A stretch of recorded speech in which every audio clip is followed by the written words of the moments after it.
ल त्यो क भन्ने व्यक्ति प्रधानमन्त्री छ, त्यो मन परेन भन्ने सांसदले के पनि भन्नुपर्छ नि, ख भन्ने व्यक्तिले चाहिँ 50% भोट ल्याउँछ र ठिक छ भनेर पनि देखाउनुपर्छ। त्यसो भए कार्यकारिणी प्रमुखको विशेषाधिकार भन्ने जुन शब्दावली छ संविधानमा प्रयोग हजुर, यो चाहिँ के त?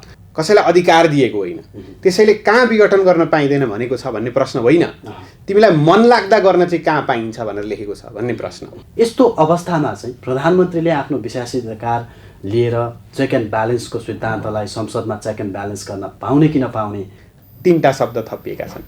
यस संविधान बमोजिम अगावै विघटन हो, प्रधानमन्त्रीको मन बमोजिम अगावै विघटन पनि होइन, राष्ट्रपतिको रुचिका आधारमा अगावै विघटन पनि होइन।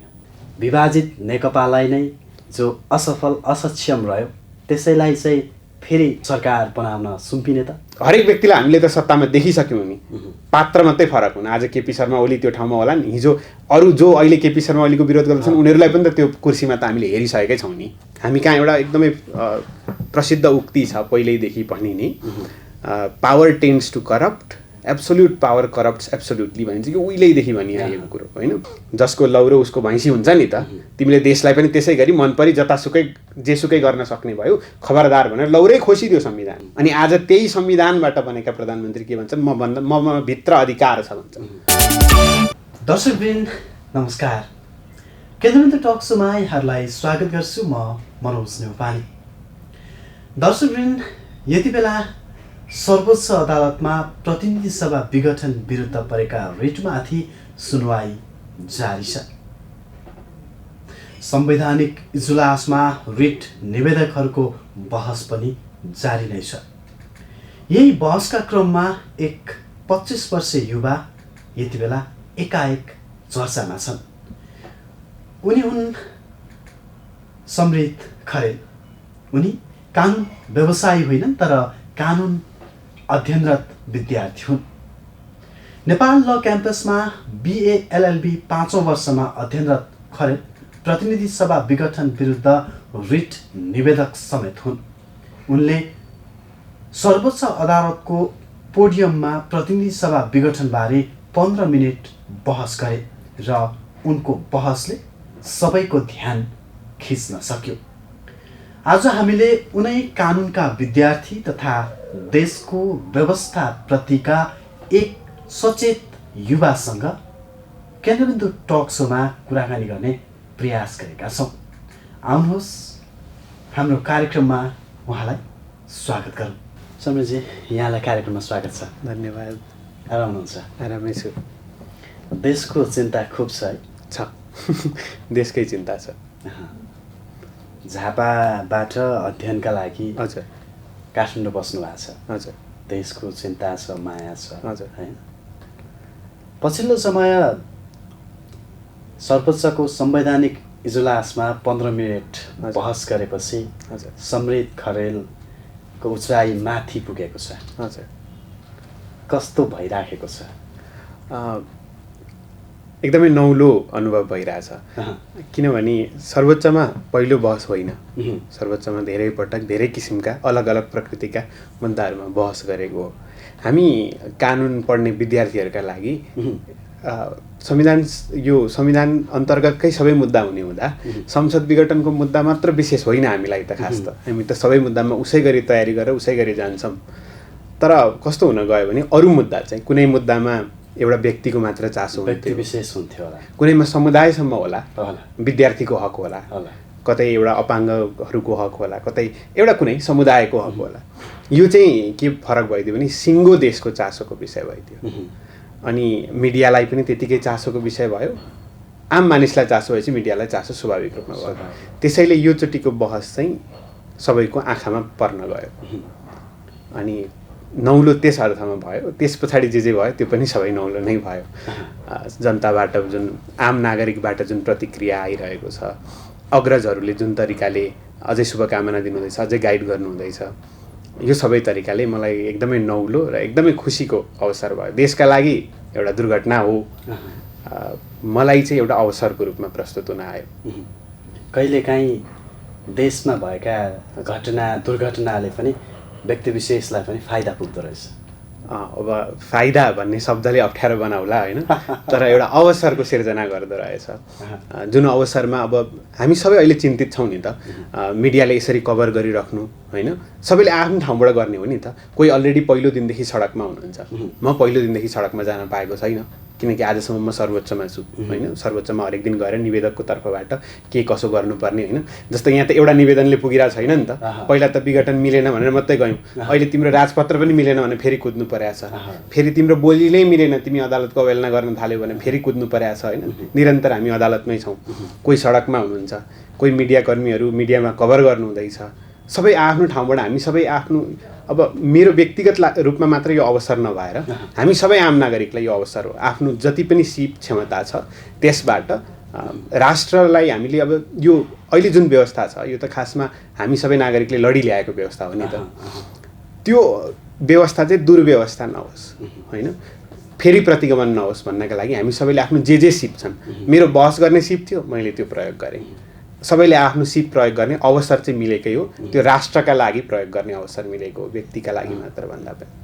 तपाईँ एउटा युवा, भर्खरको कलकलाउँदो उमेरको युथ जो देशको भविष्यमा चिन्तित छ, व्यवस्थाप्रति चिन्तित छ र व्यवस्था सञ्चालन गर्ने जो इलाइट सोसाइटी छ त्यो प्रति चाहिँ सचेत हुनुहुन्छ होइन। यति भनिरहँदाखेरि तपाईँले एउटा देशको सर्वोच्च निकायको चाहिँ संवैधानिक इजलासको बेन्चमा उभिएर चाहिँ 15 मिनटको बहस गरिरहँदाखेरि देशको चिन्ता एकातिर छ, अर्कोतर्फ तपाईँले नयाँ पत्रिकासँगको एउटा कुराकानीमा म देशमा मेरो भविष्य छ कि छैन, मेरो भविष्य बनाउन सक्छु कि सक्दिनँ भनेर कतै म विदेशको सोचमा छु कि भन्ने आशय पनि पोख्नु भएको छ। यो एउटा अनस्टेबल होइन, अनस्टेबिलिटी किन, अस्थिर मनस्थिति किन? यो वास्तवमा नि हाम्रो पुस्ताको सबैको यो एकदम, यदि हामी अनेस्ट हुन्छौँ भने होइन, यदि हामी अनेस्टली भन्छौँ भने हामी सबैको यो एउटा प्रश्न हो होइन। जस्तो म यहाँभन्दा बाहिर गएर काहीँ खुसी हुन सक्दिनँ त्यो मलाई थाहा छ, यहाँ जति म सन्तुष्ट काहीँ हुन सक्दिनँ त्यो मलाई थाहा छ।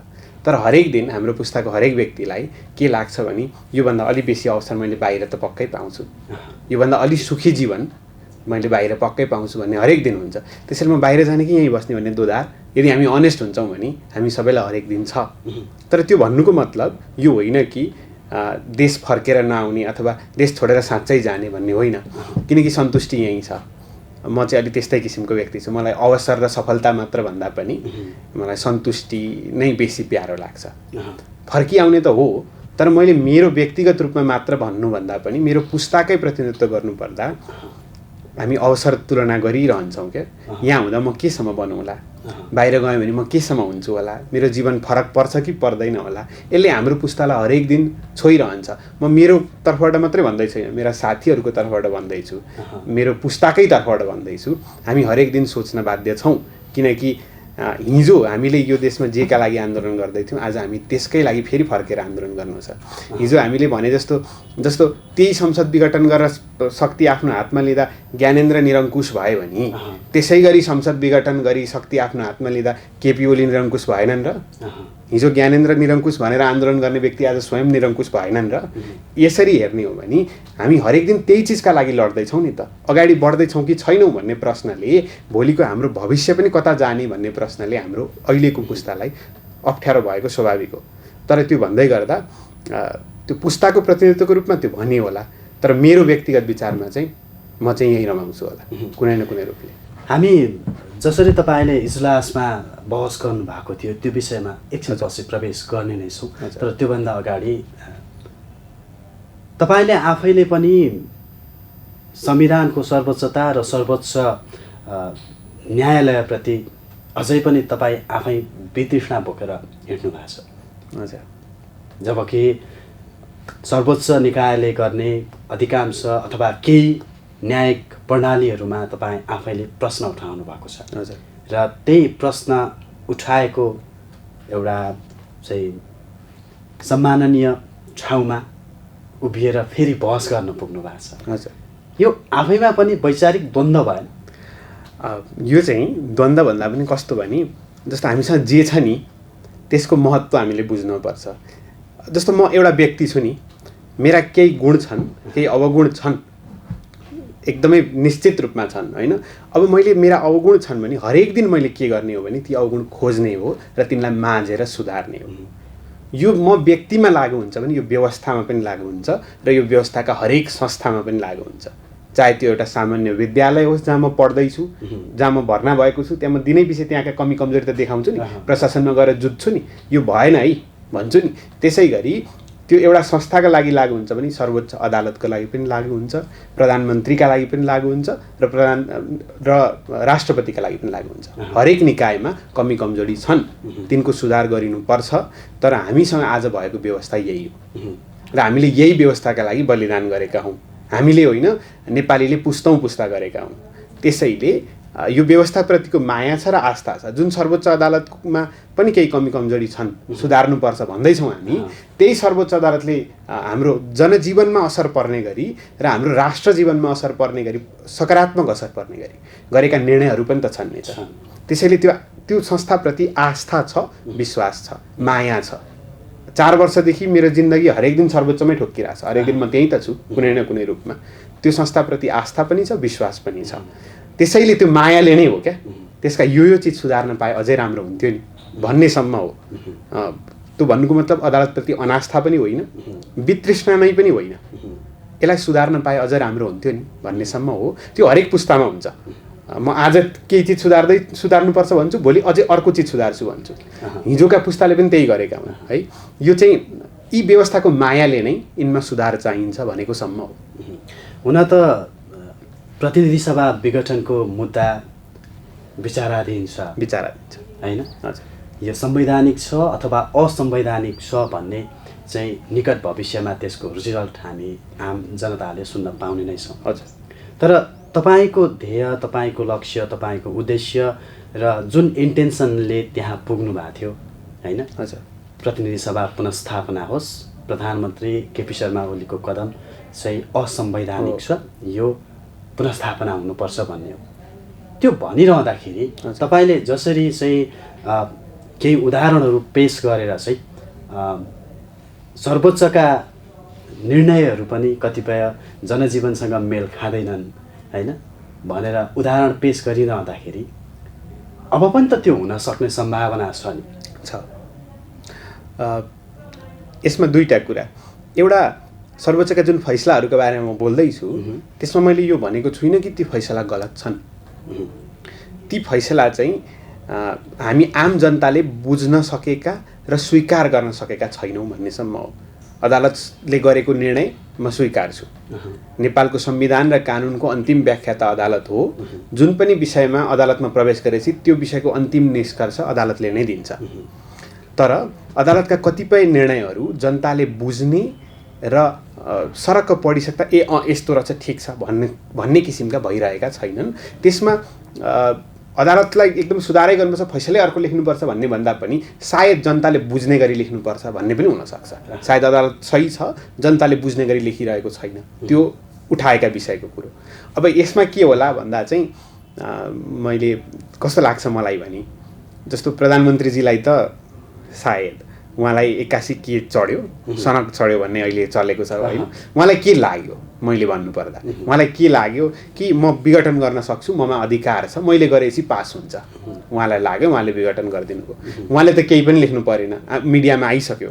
उहाँले त सिफारिसमा एउटा धारासम्म पनि देखाउनु परेन छ, पछि अरू सिफारिसमा रहेछन्। उहाँले लेखेको पत्रमा त एउटा धारा पनि देखाउनु परेन छ उहाँलाई विघटन गर्न मन लाग्दा। उहाँलाई त अप्ठ्यारो भएर देशलाई हित होस् भनेर भन्दा पनि 2/3 बहुमत ल्याउनलाई विघटन गरेँ भनेर लेख्दा हुँदो रहेछ उहाँले त। उहाँलाई त्यति छुट थियो। राष्ट्रपतिजीले पनि 1 पन्नाको विज्ञप्ति निकाल्नु भयो, 1 पन्ना पनि पुरै त्यसले कभर गर्दैन। त्यसमा उहाँले 76 को 1, 7, 85 आफ्नो र विदेशी अभ्यास अनि मूल्य मान्यता भनिदिनु भयो। उहाँलाई पनि पुग्यो त्यति भन्दा, उहाँले पनि अरू केही देखाउनु परेन। तर अदालतलाई त्यो छुट हुँदैन। कुनै पनि मुद्दामा, सामान्य भन्दा सामान्य मुद्दामा अदालतले जे कानुन छ, जे पुरानो नजिर हो र जे अब आउने दिन गर्नुपर्ने हो, यो सबै चिजलाई विश्लेषण गरेर एउटा सुस्पष्ट पढ्दा बुझिने फैसला गर्नुपर्ने हुन्छ, जुन एक पन्नाको हुँदैन, जुन एक प्याराग्राफको हुँदैन। उसले त पन्नौमा जनताले पनि चित्त बुझाउने गरी, जसले कानुनका ती अप्ठ्यारा शब्दहरू बुझ्दैनन् उनीहरूलाई पनि चित्त बुझाउने गरी, र हामी जो कानुनका शब्दहरू लिएर त्यहाँ गएका थियौँ नि श्रीमान भएन भन्दै हाम्रो पनि चित्त बुझ्ने गरी फैसला लेख्नुपर्ने हुन्छ। त्यसैले जसरी विघटनको अधिकार नभएको अधिकार प्रयोग गरेर विघटन गर्न एउटा राजनीतिक निकाय तयार थियो, संवैधानिक निकाय त्यति सजिलै तयार हुन्छ भन्ने मलाई लाग्दैन।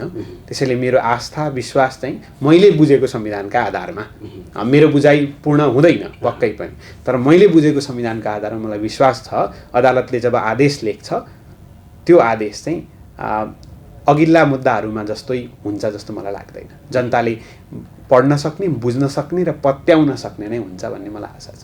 र माग पनि त्यही नै, माग पनि त्यही नै। तपाईँले संवैधानिक इजलासमा गएर बहस गरिरहँदाखेरि विशेष गरेर 4वटा कुरालाई प्राथमिकता दिनुभयो। हजुर। पहिलो कुरा अन्तर्राष्ट्रिय हिसाबमा देखासेखी प्रभाव हजुर प्रधानमन्त्रीले प्रयोग गर्नुभयो, हजुर, अथवा संविधानलाई दुरुपयोग गर्नुभयो। अर्को कुरा चाहिँ राजनीतिक र न्यायिक रूपमा हैन जवाब चाहिँ राजनीतिक हो, हजुर, प्रतिनिधि सभा विघटनको मुद्दा भन्ने खालको प्रधानमन्त्रीको जवाबलाई तपाईँले त्यहाँनिर अस्वीकार गर्नु हैन। अर्को कुरा इजलासमा चाहिँ कुनै एउटा व्यक्तिको भिडियो अथवा भिजुअललाई लिएर बहस गरिनु अथवा चाहिँ न्याय प्रणाली सञ्चालन गरिनु ठिक होइन भन्ने तपाईँको विश्लेषण भएर संविधानलाई नै संवैधानिक सर्वोच्चतालाई नै अगाडि सार्नुपर्छ भन्ने तपाईँको बुझाइ हजुर हैन।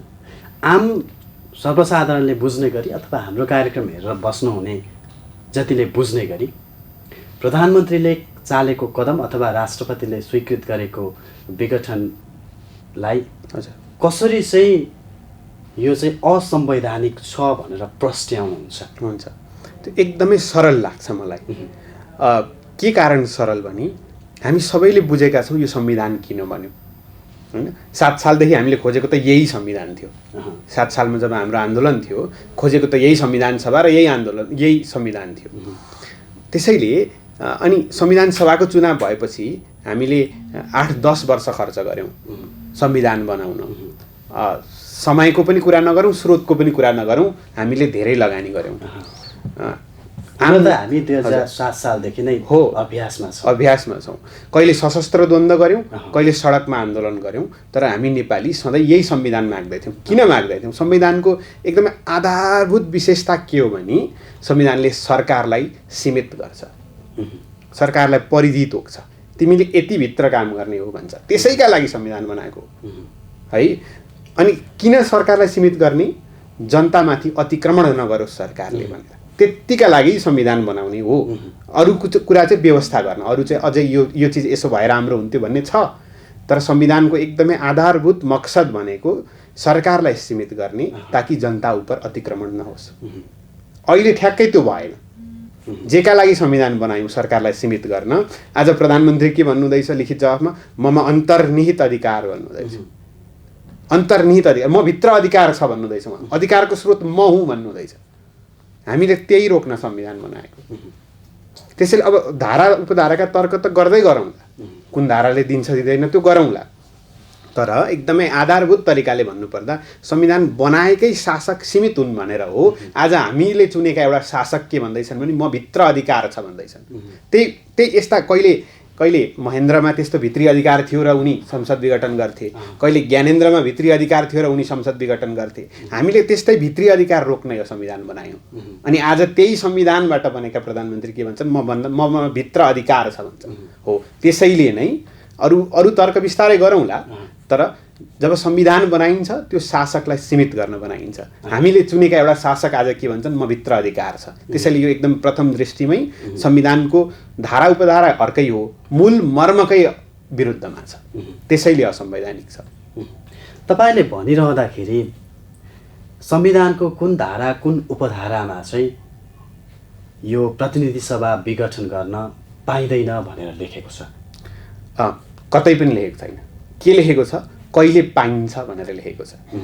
किनभने यो अधिकार होइन, संसद विघटन अधिकार होइन। कुनै विकल्प नहुँदा अब के गर्ने त भन्दाखेरि ल यति भयो भने चाहिँ गर न त भनेर दिएको एउटा अवस्था हो। अधिकार हुन्थ्यो भने पाइन्छ कि पाइँदैन भनिन्थ्यो। पाइन्छ भनेर पनि त लेखेको छैन नि भन्ने प्रश्न आउँछ नि त। त्यसैले प्रश्न कसरी हेरिनुपर्छ, यसमा कस्तो प्रश्न उठाइनुपर्छ भने संसद विघटन के प्रधानमन्त्रीको अधिकार हो त कि अवस्था हो? हाम्रो संविधानले के भन्छ भने जस्तो पहिलाका संविधानमा 47 सालको संविधानमा प्रधानमन्त्रीलाई अधिकारको रूपमा दिएको थियो। अहिले के भन्छ, कुनै सरकार कतै बन्नै सकेन भने कुनै पनि प्रकारको संविधानले त 4 किसिमका प्रधानमन्त्री हुन सक्छन् भन्छ नि त। एउटा जनताले बहुमत दिएको प्रधानमन्त्री एउटै दललाई दिएर, अर्को 2 दल मिलेर बनेको प्रधानमन्त्री, अर्को एउटै दलको अल्पमतको प्रधानमन्त्री ठुलो दलको, अर्को कुनै पनि सांसद प्रतिनिधि सभाको है, तर कुनै पनि सांसदले 50% मत ल्याउँछ भने ऊ पनि प्रधानमन्त्री बनिहेरोस् भन्छ। अनेक किसिमका प्रधानमन्त्री बन्न सक्छन् भन्छ। ती कुनै बनेनन् भने प्रतिनिधि सभा छ तर त्यसले सरकारै दिन सकेन। सरकार बिना त देश चल्दैन हो। यस्तो भयो भने चाहिँ विघटन गरिदेऊ न त, सरकार त चाहियो भने हो, कसैलाई अधिकार दिएको होइन। त्यसैले कहाँ विघटन गर्न पाइँदैन भनेको छ भन्ने प्रश्न होइन, तिमीलाई मन लाग्दा गर्न चाहिँ कहाँ पाइन्छ भनेर लेखेको छ भन्ने प्रश्न हो। त्यहाँ त अधिकारको रूपमा दिएको होइन। तपाईँले यो प्रसङ्ग भनिरहँदाखेरि अब हाम्रो व्यवस्था जुन 72 को संविधानले गरेको व्यवस्था हजुर चाहिँ संसदीय व्यवस्था हो कि संवैधानिक व्यवस्था हो? हाम्रो चाहिँ संवैधानिक सर्वोच्चता सहितको, जुन चाहिँ धारा 1 ले नै भन्छ सुरुमै, संवैधानिक सर्वोच्चता सहितको, अनि एउटा शब्द छ छुटिरहेको, सुधारिएको संसदीय व्यवस्था हो। संसदीय व्यवस्था होइन। संसदीय व्यवस्था हामी पहिला गर्थ्यौँ, अहिले सुधारिएको किन छ भने के सुधारियो? हामीले रिट निवेदनमा पनि जम्मा यति नै कुरा लेखेका छौँ, धेरै कुरा लेखेका छैनौँ। हामीले के भनेका छौँ भने यो हिजोको संसद होइन है, यो सरकार पनि हिजोको होइन है। 72 सालको संविधान आएपछि संसद किन हिजोको होइन? यो सीमित छ, पहिला जस्तो छैन। अब जस्तो संसदलाई मन लाग्यो भन्दैमा उसले सरकार फेर्न पाउँदैन। संविधानले के भन्छ? 2 वर्ष कुरा भन्छ, काम गर्न देऊ त सरकारलाई। पहिला हजुरहरूलाई थाहै छ नि, 6 महिनामा 3 महिनामा जहिले पनि सरकार फेर्न पाइन्थ्यो। अब के भन्छ? 2 वर्ष काम गर्न देऊ भन्छ। 2 वर्ष काम गरिसक्दा पनि फेरि पनि अरू 6 महिना देऊ, लगालग नगर भन्छ होइन। सरकार संविधानले संसदलाई पनि रोकिरहेको छ, अर्कोतर्फ प्रधानमन्त्रीलाई पनि रोक्दैछ। मन लाग्दैमा विघटन नगर है। हाम्रो यो कानुनी र संसदीय भाषामा विघटनलाई डन्डा भनिन्छ क्या। प्रधानमन्त्रीले बोकेको डन्डा हो अरे। के डन्डा? संसदले यदि मलाई असहयोग गर्यो भने खबरदार, मसँग मेरो हातमा यो लट्ठी छ है भनेर देखाएको अरे। अब संविधान के भन्दैछ? तिम्रो लट्ठी नै खोसिदिएँ भन्दैछ। किन? तिमी मन परि हान्ने भयो तिमीले लौरो बोकेपछि होइन। जसको लौरो उसको भैँसी हुन्छ नि त। तिमीले देशलाई पनि त्यसै गरी मन परि जतासुकै जेसुकै गर्न सक्ने भयो, खबरदार भनेर लौरै खोसिदियो संविधानले। त्यसैले यो पुरानो संसदीय व्यवस्था होइन। त्यसो भए कार्यकारिणी प्रमुखको विशेषाधिकार भन्ने जुन शब्दावली छ संविधानमा प्रयोग गरिएको, हजुर यो चाहिँ के हो त? सर्वसाधारणले कसरी बुझ्ने त यसलाई चाहिँ? संविधानले संसदको च्याप्टरमा चाहिँ, संसदको भागमा चाहिँ संसदको विशेषाधिकार भन्ने शब्द प्रयोग गर्छ। अदालतलाई असाधारण क्षेत्राधिकार भन्छ, तर सरकारलाई चाहिँ, कार्यपालिकालाई चाहिँ विशेष अधिकार दिँदैन र अन्तर्निहित अधिकार दिँदैन। अझ अन्तर्निहित भन्ने शब्द आइरहेको छ, म भित्रै भएको भन्ने शब्द आइरहेको छ। यी अन्तर्निहित शब्द र विशेष अधिकार कार्यपालिकालाई दिँदैन। किन दिँदैन भने कार्यपालिका भनेको चाहिँ शक्तिको केन्द्र हो। सबै शक्तिको, राज्यको सबै संरचनाको शक्तिको केन्द्र कार्यपालिका हो। कार्यपालिकालाई यस्ता किसिमका अधिकार दियो भने ऊ अनियन्त्रित शासन गर्न थाल्दछ। हामी कहाँ एउटा एकदमै प्रसिद्ध उक्ति छ पहिल्यैदेखि भनिने, power tends to corrupt, absolute power corrupts absolutely भनिन्छ कि उहिलेदेखि भनिआएको कुरो होइन। शक्तिमा पुग्यो भने चाहिँ जो पनि बिग्रिन्छ। अब यसको धेरै कुरा के गर्नुपर्छ र हामीले जानेकै कुरा हो होइन। आज यो कदम असंवैधानिक हो भन्नेहरूले पनि अरू असंवैधानिक कदममा पनि त चुपचाप बसेकै हुन् नि होइन। हरेक व्यक्तिलाई हामीले त सत्तामा देखिसक्यौँ नि, पात्र मात्रै फरक हुन्। आज केपी शर्मा ओली त्यो ठाउँमा होला नि, हिजो अरू जो अहिले केपी शर्मा ओलीको विरोध गर्दछन् उनीहरूलाई पनि त त्यो कुर्सीमा त हामीले हेरिसकेकै छौँ नि होइन। पात्र मात्रै फरक हो। तर के हुँदो रहेछ भने जब कुर्सीमा पुग्छ नि व्यक्ति, ऊ अनियन्त्रित शक्ति मसँग छ भन्ने दम्ब उसले पाल्छ क्या। यो पटक पटक देखाएको छौँ हामीले। यो सरकार, यो संविधान, यो व्यवस्था के को दमबाट आयो? सडक सङ्घर्षबाट आएको हो नि, सशस्त्र सङ्घर्षबाट आएको हो नि। तर जब यो व्यवस्था अन्तर्गत कोही व्यक्ति शक्तिमा पुग्यो नि, जसले लडेर यो आन्दोलन गरेर यो व्यवस्था ल्यायो, त्यही व्यक्तिले के भन्यो? माइतीघर मण्डलमा प्रदर्शन नगर भन्यो कि भने? तिनै प्रदर्शनको आधारमा बनेको सरकार होइन। सरकारमा पुगेपछि मान्छे बदलिन्छ के, सत्तामा पुगेपछि मान्छे बदलिन्छ के। त्यसैले हामीले रोक्यौँ सत्तामा पुगेका व्यक्तिले अनियन्त्रित शक्ति प्रयोग नगरून् भनेर संविधान मार्फत हामीले यस्ता यी विशेष अधिकार, यी अन्तर्निहित अधिकार, यो भनेको शासकले बोल्ने भाषा हो, म बाहेक अरू कोही छैन भन्नेले बोल्ने भाषा हो। म लोकतन्त्रमा जनताको सेवक हुँ भन्ने व्यक्तिले ममा अधिकार छ भन्ने भाषा बोल्न मिल्दैन, त्यो अलोकतान्त्रिक हुन्छ। त्यसो त्यो तर्क गरिरहँदाखेरि होइन, जस्तो कि संसदलाई चेक एन्ड ब्यालेन्स गर्नका लागि प्रधानमन्त्रीमा अधिकार त रहन्छ नि, रहन्छ। कस्तो किसिमको अधिकार रहन्छ भने त्यो संविधानले दिनु पर्यो क्या। हाम्रो संविधानले पनि दिएको छ। एउटा के दिन्छ भने जस्तो म सांसद हुँ अरे है, एउटा देशमा कोही प्रधानमन्त्री छन्, मलाई तिनीसँग चित्त बुझेन, मैले अविश्वासको प्रस्ताव लिएर गएँ, अब मलाई यसलाई कसरी चेक एन्ड ब्यालेन्स गर्ने त? हजुरले भनेको चेक एन्ड ब्यालेन्स भन्दा संविधानले के भन्छ भने तिमीले त्यो प्रधानमन्त्रीसँग प्रति मेरो विश्वास छैन भनेर मात्रै पुग्दैन, मलाई यो व्यक्तिमा विश्वास छ भने पनि देखाउ न त, होइन। 50% भोट ल्याउनु पऱ्यो नि संसदमा प्रधानमन्त्री बन्न त। ल त्यो क भन्ने व्यक्ति प्रधानमन्त्री छ, त्यो मन परेन भन्ने सांसदले के पनि भन्नुपर्छ नि, ख भन्ने व्यक्तिले चाहिँ 50% भोट ल्याउँछ र ठिक छ भनेर पनि देखाउनुपर्छ भन्छ। संसदलाई यसरी चेक एन्ड ब्यालेन्स गरिन्छ है। नत्र त त्यो त सांसदको आफ्नो मनभित्रको कुरो थियो नि, कसलाई प्रधानमन्त्री छान्ने मान्दैन, 50% भोट ल्याउन सक्ने व्यक्ति पनि देखान त भन्छ। प्रक्रिया छन्। हिजो विशेषाधिकारको रूपमा दिएको विघटन चेक एन्ड ब्यालेन्सको पावर थियो। हिजो यो प्रधानमन्त्री अर्को देखा भन्दैन थियो नि त संविधानले, अविश्वास खुलेर ल्याऊ, जहिले सुकै ल्याऊ भन्थ्यो। अहिले के भनौँ, 2 वर्ष अविश्वास ल्याउन पाउँदैनौ भनौँ। आज अविश्वास फेल भयो, भोलि नै अर्को टेबल गर्न मिल्थ्यो पहिला, अब त्यो पनि मिल्दैन।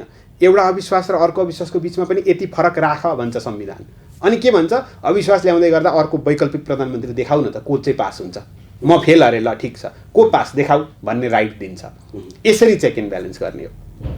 अब तपाईँले यो भनिरहँदाखेरि चाहिँ हजुर, जस्तो कि संसदमा नै सरकारको असहमतिमा हजुर, अथवा चाहिँ काम गर्नै नदिएको अवस्थामा, अझ भनौँ जस्तो सरकारले प्रयास गरेको एमसिसीको विषय नै हो होइन, गर पनि नभन्ने, नगर पनि नभन्ने हो, यो खालको एउटा दैत्य चरित्र संसदमा हुँदाखेरि हो, अथवा चाहिँ त्यस्तै अरू उदाहरण पनि कामहरूका होलान् होइन।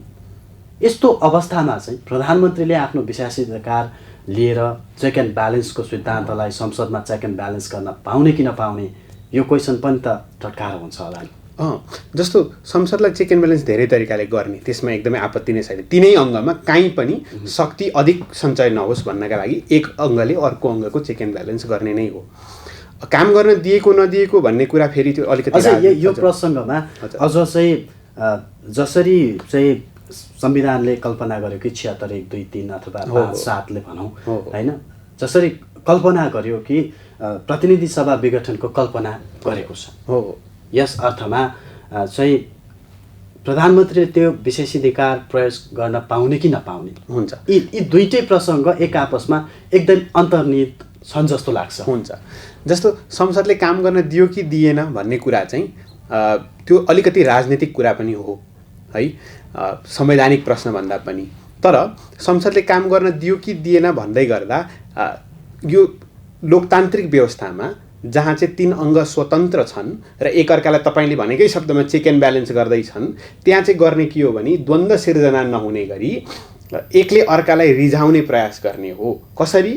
एकचोटि एमसिसी एक ढङ्गले दिँदा पास गरेन भने, उदाहरणको लागि मात्रै है, मलाई एमसिसीका धारा उपधारा मैले अहिले यहाँ त्यो सम्बन्धमा त्यो पास गर्न उचित अनुचित त्यो प्रसङ्ग हाम्रो होइन। त्यो एमसिसी एकचोटि दिँदा पास गरेन भने, एक तरिकाले दिँदा पास गरेन भने अर्को तरिकाले पो दिइ हेर्ने कि, अथवा तिमीलाई के असहमति छ भनेर त्यो बुझेर प्रयास पो गर्ने कि। हामीले 3 अङ्गको परिकल्पना किन गऱ्यौँ त? हिजो एउटै कुनै समयमा एउटै शासकमा 3 अङ्गको खुबी हुन्थ्यो नि त। फाउन्टेन अफ जस्टिस भनिन्थ्यो, फाउन्टेन अफ पावर भनिन्थ्यो, त्यहीँबाट सबै चिज निश्रित हुन्थे होइन। किन 3 अङ्ग बनायौँ भने एकपछि अर्को, यसलाई डायलग थियोरी भनिन्छ, कन्स्टिट्युसनल अर्ग्यानहरूको बिचमा डायलग हुनुपर्छ है। संसदले मान्दैन भने नमान्न पाउनुपर्छ, अनि के मान्छौ त भनेर सोधेर त्यसमा परिवर्तन गरेर लिएर जानुपर्छ होइन। संसदलाई रोक्ने त धेरै तरिका छन् नि। बिजनेस दिने कसले हो त संसदलाई? त्यही सरकारले हो। उसले जे बिजनेस लिएर जान्छ त्यसमै त काम गर्ने हो संसदले। त्यसैले संसदलाई चेक एन्ड ब्यालेन्स त्यसरी गरिनुपर्छ, यसरी होइन होइन। संविधान मिचेर विशेषाधिकार प्रयोग गर्न पाउने हो भने त हाम्रो क्षेत्रको एकदमै सम्माननीय वरिष्ठ अधिवक्ता शम्भु थापाले भन्नुभएको थियो भोलि मौलिक हकै सस्पेन्ड गरिदेलान् प्रधानमन्त्रीले। सुन्दा त्यो कस्तो कुरा गरेको यस्तो होला र परिकल्पना बाहिरको कुरा हो जस्तो लाग्छ। तर जुन व्यक्तिले आफूमा नभएको अधिकार प्रयोग गरेर एउटा कुरा गर्न सक्छ त्यसले आफूमा नभएको अधिकार प्रयोग गरेर त्यसै गरी अर्को कुरा गर्न सक्दैन भने कसरी पत्याउने हैन? अब यही प्रश्नमा जस्तो प्रधानमन्त्री केपी शर्मा ओलीको संसदीय एक पक्ष भनौँ हो, अर्कोतिर चाहिँ जसरी छुट्टिएर गएको छ हैन, बहुमत प्राप्त दल त्यो हिसाबमा पनि चाहिँ 76% एकातिर हजुर र 24% अर्कातिर भएको अवस्था पनि छ। यो एउटा टेन्टेटिभ जो बाहिर आइराखेको छ। हजुर हजुर त्यो हिसाबले पनि सरकार गठन हुने सम्भावना पनि त न्यून थियो नि। त्यसले चाहिँ सम्भावना बनाएको थियो बरु, किनभने तर्क त त्यो पनि छ नि। पहिलो कुरा दुईटा कुरा गर्छु म। एउटा, त्यसले सरकार गठनको सम्भावना बनाएको थियो किनभने प्रधानमन्त्रीका पार्टीका केही सदस्य समावेदन गर्न पुगेका थिए नि राष्ट्रपति कहाँ। प्रधानमन्त्रीका पार्टीका केही सदस्य छिटो दर्ता भयो ढिलो दर्ता भयो त्यो विषय होइन, अविश्वास लिएर त गएका थिए नि त। प्रधानमन्त्रीकै पार्टीका केही सदस्य अर्को सरकार बनाउन सक्षम रहेछन् भन्ने त देखिँदै थियो नि त। त्यसैले एउटा कुरो त त्यसले सरकार गठनको विकल्प छ भन्ने प्रमाणित गर्छ, न कि छैन भन्ने, पहिलो त्यो। दोस्रो, केपी शर्मा ओलीसँग आज जति सांसदको मत छ नि त्यो आजको मत होइन, त्यो जुन दिन उनी प्रधानमन्त्रीको लागि उनले विश्वासको मत मागे त्यो दिनको मत हो। अब संविधानले के भन्छ, तिमी संसदले अर्को सरकार दिन सक्दैन भने विघटन गर्लाऊ भन्छ। यदि प्रधानमन्त्री आज संसदमा जानुभएको थियो, जुन दिन उहाँले विघटन गर्नु पनि त्यो दिन अधिवेशन डाकेर जानुभएको थियो र भन्नुभएको थियो म विश्वासको मत लिन आएँ, अथवा उहाँका विपक्षीले अविश्वासको मत लिएर आएका थिए, उहाँको विरुद्धको त्यो अविश्वास पास भएको थियो, उहाँ काम चलाउमा परिवर्तित हुनुभएको थियो, त्यसपछि पनि अर्को सरकार संसदले दिनै सकेको थिएन। हामीसँग उदाहरण छ नि, 17 चोटि चुनाव हुँदा पनि संसदले प्रधानमन्त्री दिन नसकेको त यही देशमा हो नि। हो, त्यस्तो हुन सक्थ्यो होला नि त। तपाईँले जुन भन्नुहुँदैछ नि अर्को सरकार कहाँ बन्थ्यो भनेर, त्यो भन्ने कसले, त्यो भन्ने निकायको हो। एउटा प्रधानमन्त्रीलाई गएर सोध्नु भने त उसले जहिले भन्छ म बाहेक अर्को कोही प्रधानमन्त्री हुन सक्दैन भन्छ, त्यसमा त जहिले पनि विघटन गर्दै भयो। आधिकारिक निकायले भन्नु पर्यो नि त, मैले भन्दा हुने कि तपाईँले भन्दा हुने कि केपीजीले भन्दा हुने, कसले भन्दा हुने भन्दा हाम्रो संविधान र त्यो संविधान अन्तर्गत बनेको प्रतिनिधि सभा नियमावली, यी दुईटा चिज हेर्नुपर्छ, जसमा के भन्छ संसदले सरकार दिन नसकेको। यो होइन कि प्रधानमन्त्रीले अर्को प्रधानमन्त्री बन्न सक्छ भन्ने परिकल्पना नगरेको भन्दैन, संसदले अर्को सरकार दिन नसकेको। त्यसैले संसदले दिन नसक्ने अवस्था हुनुपर्छ, बाहिर आकलन गरेर हुँदैन। आज नयाँ हजुर अब यी प्रसङ्ग यी व्याख्याहरू छँदैछन् र मुद्दा विचाराधीन छ, एक हिसाबको निर्णय होला।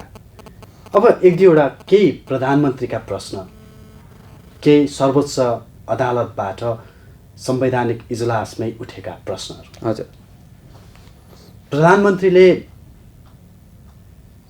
भनेका छन् कि यो म भित्रको अन्तर्निहित अधिकार हो र म जनता सामु जाँदैछु, म चुनावमा जाँदैछु, यो कसरी संविधानमाथिको को, यो कसरी असंवैधानिक हो, हामीले गर्न सकेनौँ भनेर, मैले गर्न सकिनँ भनेर म जनतामा जाँदैछु, म लोकतन्त्रको अभ्यासमा जाँदैछु, यो कसरी अलोकतान्त्रिक र असंवैधानिक भयो र जसले चुनावमा जानुलाई असंवैधानिक भन्दैछन् तिनीहरू कसरी लोकतन्त्रको पक्षधर भए भन्ने प्रश्न छ। उदाहरणै हो, रमाइलो पनि हुनसक्छ, चित्त नबुझ्दो पनि हुनसक्छ। बच्चा बच्चीले कुनै कुरा खान मानेनन् भने, तितो भयो भने मिठाईमा पोको पारेर दिन्छौँ, उहाँका तर्क पनि त्यस्तै हुन्। असंवैधानिक कुरालाई उहाँ संविधानको आवरण उडाउन खोज्नु हुँदैछ कि। यसको म तपाईँलाई इतिहासमा लान्छु। हामीले 7 सालमा के मागेको, संविधान सभा मार्फत संविधान देऊ भनेको हामीले, त्यही अनुसार अन्तरिम संविधान बन्यो। पछि के गरियो, संविधानमा संशोधन गरेर संविधान सभाको चुनाव नगरेर संसदको चुनाव गरियो। त्यो चुनावमा सहभागी हुनु हाम्रो लोकतन्त्रको पहिलो दोस्रोमा नजाउँ, ठुलो गल्ती थियो। राजाले दिएको चुनावमा हामी गयौँ, त्यहाँबाट गल्ती सुरु भएको थियो। अहिले यो फेरि त्यही दोहोऱ्याउन खोज्नुहुँदैछ उहाँ। जसरी त्यतिखेर राजाले जनताको मतलाई अस्वीकृत गरेर 2007 सालको आन्दोलनले मागेको संविधान सभा जे मागेको थियो त्यसलाई अस्वीकार गरेर जसरी राजाले संविधान सभा होइन तिमीहरूलाई संसदको चुनाव दिन्छु भन्दा हस् हजुर भनेर हामी चुनावमा गयौँ, त्यहाँबाट गल्ती भएको थियो। अहिले उहाँ त्यही भन्न खोज्नु रहेछ। जनताले के भनेका थिए? 5 वर्षका लागि संसद दिएँ भनेका थिए। मैले भोट हालेको संसद हो नि यो। मलाई 5 वर्ष तिमीले नै प्रतिनिधित्व गर्नु है भनेर पठाएको। अब उहाँ के भन्नुहुँदैछ? होइन म जनतामा जाने भन्ने आधारमा यो चुनाव कसले दिने त? तर हिजो नै उहाँले अर्को प्रश्न तेर्स्याउनु, हजुर, के संसद सांसदहरूको स्थायी जागिर हो र 5 वर्ष हुनुपर्छ भनेर। यसमा नि एकदमै सरल कुरा छ के चुनाव कसले दिएको चुनावमा भाग लिने? एउटा व्यक्तिले लहर चल्दा दिएको चुनावमा भाग लिने कि व्यवस्थाले संवैधानिक रूपमा दिएको चुनावमा भाग लिने? संविधानले दिएको चुनावमा भाग लिने कि प्रधानमन्त्री केपी शर्मा ओलीले दिएको चुनावमा भाग लिने? खैर यो क्वेसनमै राखौँ होइन। अब सर्वोच्चले उठाएको 2टा प्रश्न, हजुर, म अन्तिम प्रश्न गर्नेछु। हुन्छ। प्रधान न्यायाधीश चोलेन्द्र शमशेर राणाले इजलासमा गरिरहने प्रश्न एउटा, हजुर, के संविधानको धारा 76 को उपधारा 2 मा रहेर विघटन गर्न किन नपाउने भनेर उहाँले बारम्बार दोहोऱ्याइरहनु भएको प्रश्न हो एउटा। हो।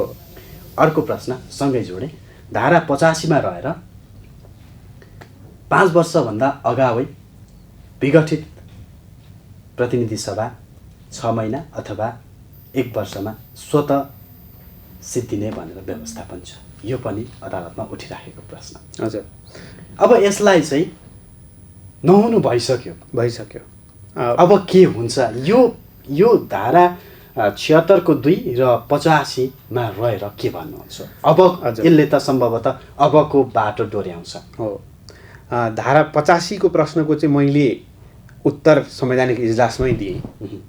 मलाई सोधिएको प्रश्न त होइन, तर अरू अधिवक्ताहरूलाई सोधिएको प्रश्न भएको हुनाले मैले धारा 85 को उत्तर चाहिँ इजलासमा दिइसकेँ। मैले के भनेर उत्तर दिएँ भन्दा धारा 85 कसरी बन्यो भनेर हेरिनुपर्छ श्रीमान भनेर मैले के भने असार 15 गते जुन मस्यौदा हामी जनतालाई दिइयो नि तिम्रो सुझाव यसमा देऊ अनि हामी अन्तिम संविधान तिमीलाई दिन्छौँ भनेर 72 सालको असार 15 को मस्यौदामा भाषा के थियो भने अगावै विघटन भएकोमा बाहेक 5 वर्ष भन्ने भाषा थियो। मतलब 5 वर्ष अगाडि विघटन हुन सक्छ। अहिले के छ भाषा? अगावै विघटन त हो, तर त्यो अगावै विघटन भन्दा अगाडि 3टा शब्द थपिएका छन्।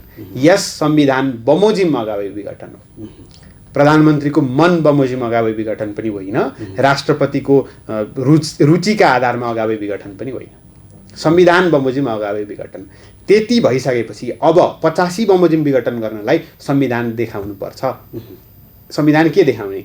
राष्ट्रपतिले देखाउनु 76 को 1 र 7, जबकि 76 को 1 को यो मुद्दासँग कुनै पनि लेना देना सम्बन्ध छैन, किनकि प्रधानमन्त्री 76 2 बमोजिमका प्रधानमन्त्री हुन्, 1 बमोजिमका प्रधानमन्त्री होइनन्। त्यसैले राष्ट्रपतिको कार्यालयको विज्ञप्ति सुरु त त्यही पहिलो शब्दबाटै गलत छ। त्यस पछाडि 76 को 7 ले के भन्छ त? 76 को 2 ले विघटनको अधिकार दिँदैन। 76 को 2 ले त के भन्छ? 2टा दल मिलेर सरकार बनाऊ भन्छ। त्यति हो भन्ने, विघटन गर भन्दैन। विघटन गर्ने कहाँ छ? 76 7 मा छ। त्यहाँ के भन्छ? 76 5 बमोजिमको प्रधानमन्त्रीले विश्वासको मत प्राप्त नगरेमा केपी ओली 76 5 का हुन् त? होइन, उनी त 76 2 का हुन्। अनि प्रतिनिधि सभाले अर्को सरकार बनाउन नसकेमा त्यो कसले भन्ने त? मैले भन्दा हुने कि तपाईँले भन्दा हुने? मलाई त जहिले पनि लाग्न सक्छ नि अर्को सरकार नबन्ने पो हो कि एउटा व्यक्तिलाई लागेर हुन्छ कि आधिकारिक निकायलाई साधिकार निकायले भन्नुपर्छ सरकार बनेन भनेर। त्यसैले 85 बमोजिम पनि विघटन मिल्दैन, किनकि 85 ले अगावै विघटन भने होइन। 85 ले संविधान बमोजिम शब्दै त्यही छ। संविधान बमोजिम अगावै विघटन भनेको हो। त्यसैले संविधान देखाइनुपर्छ, मन लागेर हुँदैन। र 76 2 ले विघटनको अधिकार दिँदैन, सरकार चलाउनेसम्म अधिकार दिन्छ। त्यो संसदमा पटक पटक जाने अधिकार दिन्छ, संसदमा गएर संसदलाई फेस गर्ने अधिकार दिन्छ, किनकि 76 2 को प्रधानमन्त्रीले 76 3 बमोजिम विश्वासको मत लिनुपर्छ र 76 10 बमोजिम प्रतिनिधि सभाप्रति उत्तरदायी, संसदप्रति उत्तरदायी हुनुपर्छ। संसद फेस गर्ने अधिकार 76 2 ले दिन्छ, विघटन गर्ने अधिकार दिँदैन। अब अन्तिम प्रश्न, हजुर, त्यो जहाँ सर्वोच्चमै उठिरहन्छ, हजुर, के अब फेरि पनि प्रतिनिधि सभा पुनर्स्थापना गरेर विभाजित नेकपालाई नै जो असफल असक्षम रह्यो त्यसैलाई चाहिँ फेरि सेवा अथवा चाहिँ सरकार बनाउन सुम्पिने त?